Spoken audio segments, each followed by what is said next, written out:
Buenas tardes, buenos días a quien me escuche.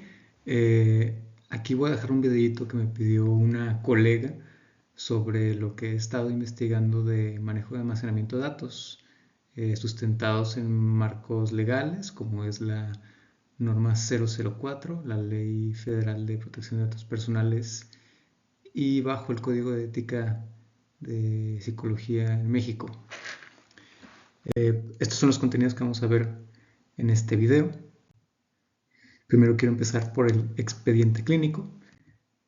Primero que nada, antes de hablar de cómo se crea el expediente clínico, siendo psicólogo, primero quiero hablar de las leyes federales que obligan a los psicólogos a llevar una documentación. No encontré un artículo en la Ley General de Salud que diga explícitamente que los psicólogos son profesionales de la salud, pero sí queda implícito, sí indica que los que practican una profesión reconocida en el ámbito de servicios de salud se consideran profesionales de la salud.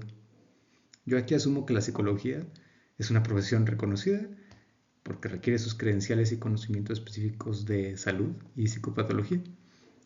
Los profesionales de la salud son, por lo tanto, sujetos a regulaciones expedidas por la Secretaría de Salud o regulaciones estatales también. En base a la Ley General de Salud se expide la norma 004, que es la que vamos a hablar en la mayoría de este video.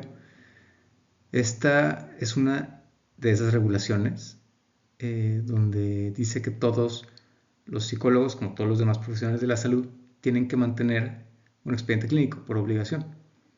Este expediente clínico es el conjunto de información y datos del paciente con el motivo de documentar cómo ha sido la atención médica. Durante este video estaré abreviando esta ley como NOM 004 o NOM 4 o NOM y ya, para no decirlo por completo. Dentro de este artículo dice, bueno, detalla mucho sobre cómo se tiene que llevar este expediente en un contexto médico hospitalario. Sin embargo, en el artículo 5.16 de la norma, da la responsabilidad de adaptar el expediente a lo mejor posible a psicología, de acuerdo al servicio que se ofrezca, claro. Este es el marco en el que me voy a centrar en todo este video. La nota más relevante de la práctica clínica y la más fácil de adaptar, creo, es la nota de evolución. El objetivo de la nota de evolución es documentar cómo se encuentra el paciente desde la última vez que se atendió, o sea, desde la última sesión. Son como fotografías del estado del paciente a lo largo del tiempo y así se forma con varias notas, como si fuera un timelapse del paciente, un video, un timelapse, un progreso. Uno de los formatos más usados para escribir notas de evolución en psicología es el formato SOAP, formato SOAP, S-O-A-P, y pues tiene una ventaja que es muy flexible. El formato, como es también muy compartido por otras especialidades, otras áreas, tiene muy buena comunicación. Aquí yo desarrollé otro formato asumiendo que en mi práctica privada no voy a tener que comunicar mis resultados con un especialista tan consistentemente y sacrifico esa flexibilidad de comunicación del formato SWAP por un formato más estructurado a cómo yo podría documentar mejor las sesiones y también porque yo busco que pueda revisitar el expediente en el futuro. Independientemente de cómo se estructure, la mayoría de los requisitos de la nota de evolución son fácilmente adaptables. Vamos a ir de la tabla de la izquierda, de arriba hacia abajo. El primer requisito, el 6.2.1, es el más amplio. Yo incluiría un resumen general del contenido tratado en la sesión, con unas palabras clave para revisitar más fácil el contenido si necesito refrescar la memoria sobre el caso. Los resultados de la sesión, o sea, puede ser en relación a los objetivos terapéuticos planteados desde el motivo de consulta, o sea, desde las primeras sesiones, pero es posible que el psicólogo tenga que cambiar de planes en la sesión cuando el paciente necesite, me imagino, una contención o que quiere tratar en sesión un evento disruptivo reciente. De cualquier manera, el psicólogo tiene que justificar qué intervención hizo a esa hora de sesión. El examen mental también es muy relevante, especialmente si el paciente o el consultante también está en interconsulta con un psiquiatra. pues puede ser información valiosa. En el 6.2.5 pronóstico lo estoy limitando del día de la sesión al día de la siguiente sesión, estimando más o menos cómo vivirá el consultante eh, la semana o las 2 semanas entre consultas. También objetivos a tratar en la siguiente sesión es muy importante porque ya a la siguiente semana que venga a consultar sería bueno leerlos justo antes de pasar a sesión. Ajá. De diagnóstico y datos de riesgo tienen un asterisco porque no son obligatorios, nada más si aplica, pues el diagnóstico si el paciente tiene un diagnóstico actual. Y datos de riesgo, este requisito podría incluir si el paciente está consumiendo alcohol, tabaco, sustancias o si está consumiendo medicamentos psiquiátricos y ahí anotar la dosis y la frecuencia o si hubo olvidos o cambios o algo relevante. También incluiría elementos alarmantes del examen mental que merezcan ser documentados, aunque el psicólogo no les dé tratamiento directamente. Sería bueno tenerlos en la nota de evolución.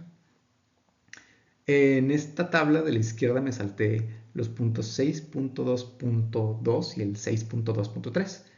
El punto 2 son signos vitales y el punto 3 son resultados de estudio. Pues los resultados de pruebas psicométricas se aplican, se pueden añadir un archivo separado. Puede ser, la nota de evolución puede hacer referencia al archivo y los signos vitales pues se pueden ignorar. El siguiente formato es la nota de referencia y se expide cuando el paciente tiene que relevar el paciente, o sea, tiene que terminar la relación terapéutica para mandarlo a otro clínico. En esta nota de referencia también se incluye en el propio expediente del paciente propio, pero aparte de la carta de por qué se le envía y para qué, también tiene que incluir un resumen clínico, que es el que vamos a ver adelante. El psicólogo puede expedir al paciente o a otro clínico un resumen clínico donde se describe una síntesis clara de los elementos esenciales de la atención. O sea, incluye como mínimo los siguientes puntos que están en el artículo 5.6, que es el motivo de consulta y la descripción del problema inicial, o sea, por qué vino el paciente, cuáles eran los objetivos terapéuticos planteados durante el proceso y cuáles fueron sus resultados, la descripción de la intervención psicopatológica realizada, su justificación también, cuál fue la evolución del paciente en relación a los objetivos terapéuticos, diagnósticos psicológicos que se hayan establecido durante el proceso, ojo, otro asterisco se aplica, resultados de pruebas, escalas psicométricas, evaluaciones aplicadas neuropsicológicas, también se aplica, un pronóstico de cómo se va a desenvolver el paciente y recomendaciones sobre la continuidad del tratamiento fuera. El psicólogo no está obligado a detallar contenido sensible ni especificar sobre el contenido tratado en las sesiones terapéuticas para este resumen clínico. El psicólogo tampoco tiene que incluir las notas de la sesión o las impresiones personales del terapeuta en el resumen. O sea, no incluye opiniones ni las notas, así que se toman en sesión. Es una síntesis. El paciente también puede pedirle un resumen clínico al psicólogo cuando no necesita una referencia. Pero igual esto tiene que estar bajo solicitud escrita y firmada. Para protección de datos, ya pasando a otro tema, quiero contar un caso muy relevante.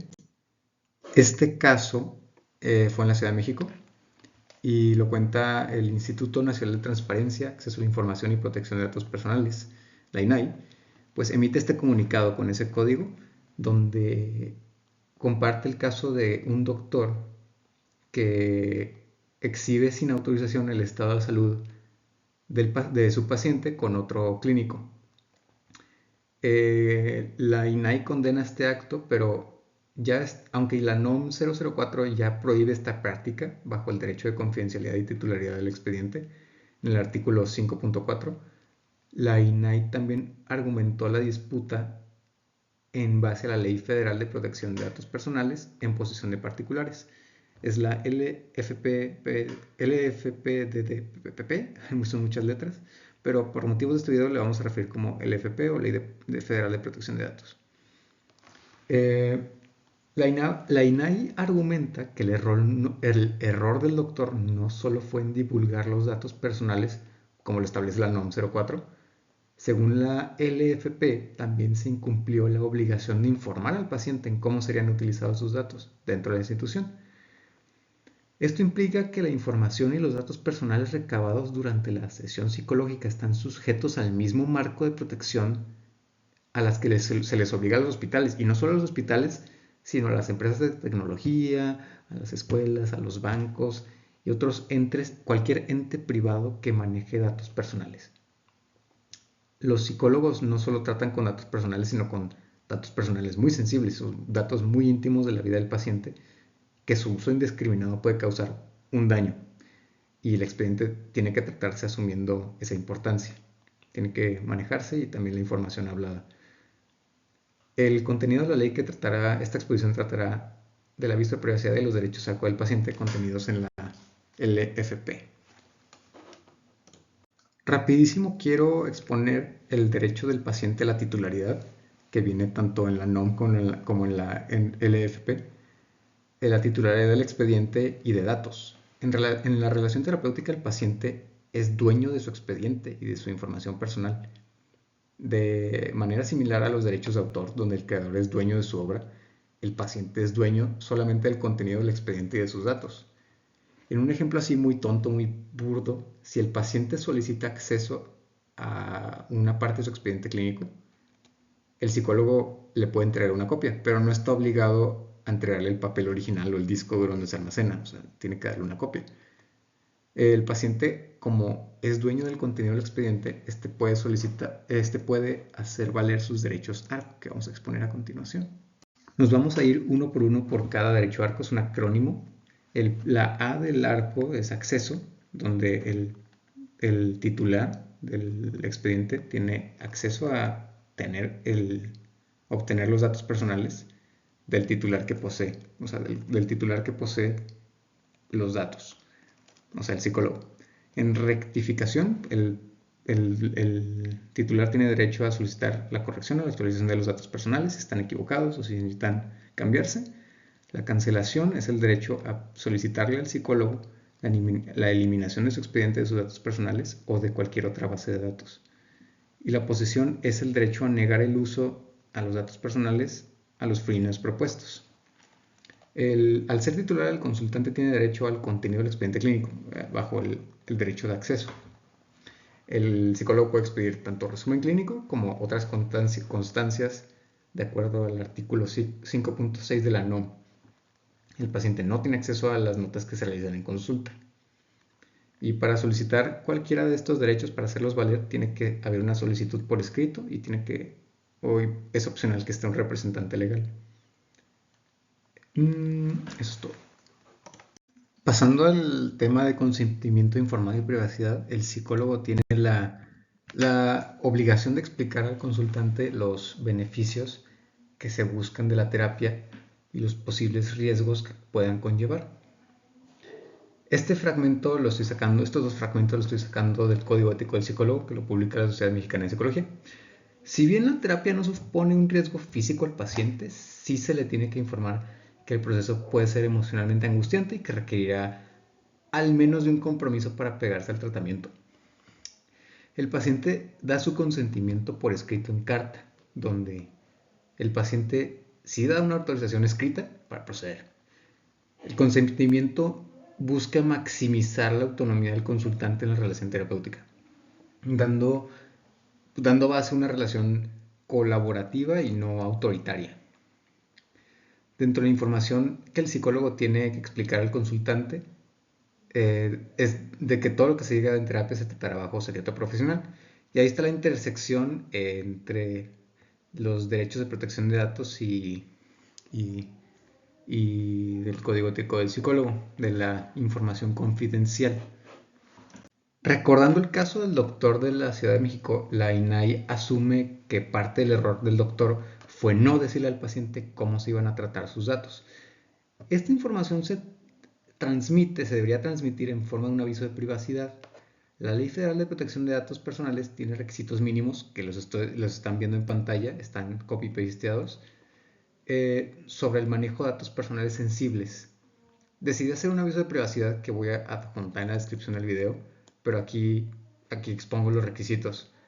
Si dentro de la práctica clínica o de la institución donde labora el psicólogo se comparte casos clínicos de otros consultantes para resolver en conjunto, o si es parte de un equipo multidisciplinario, aquí en esa carta de aviso de privacidad tiene que estar incluida esa información.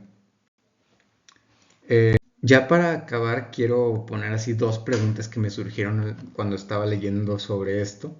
El primero es el derecho a la oposición de los derechos ARCOS, y que tengo más duda. En este derecho, pues el paciente tiene derecho a que se recolecten y a negarse a que se recolecten o se usen datos personales para el fin del expediente. Pero digo, ¿qué pasaría si el paciente llega con el psicólogo y no le da el consentimiento de que se construya el expediente?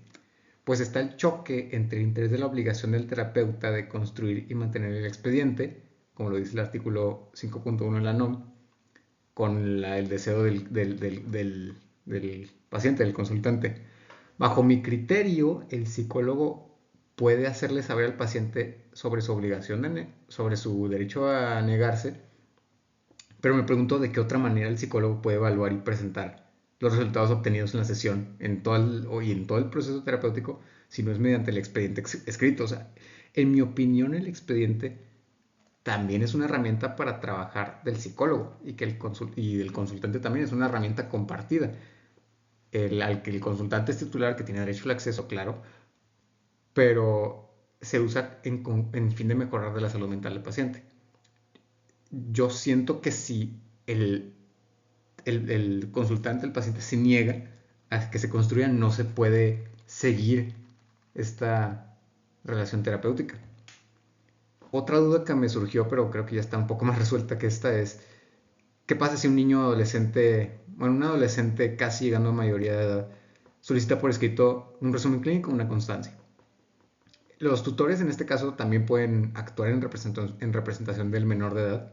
O sea, los padres o el tutor legal puede pedir, de hecho son los que tienen la mayor responsabilidad de pedirlos, pero esto no significa que el paciente no sea titular, es titular del expediente el menor de edad. En mi entendimiento es que el niño adolescente también puede ejercer sus derechos ARCO, aunque también necesite un representante, o sea, necesite un representante legal. Y eso fue todo el contenido del video. Muchas gracias. Fue un poco desordenada esta presentación, pero es lo que estaba leyendo y es todo. Con permiso.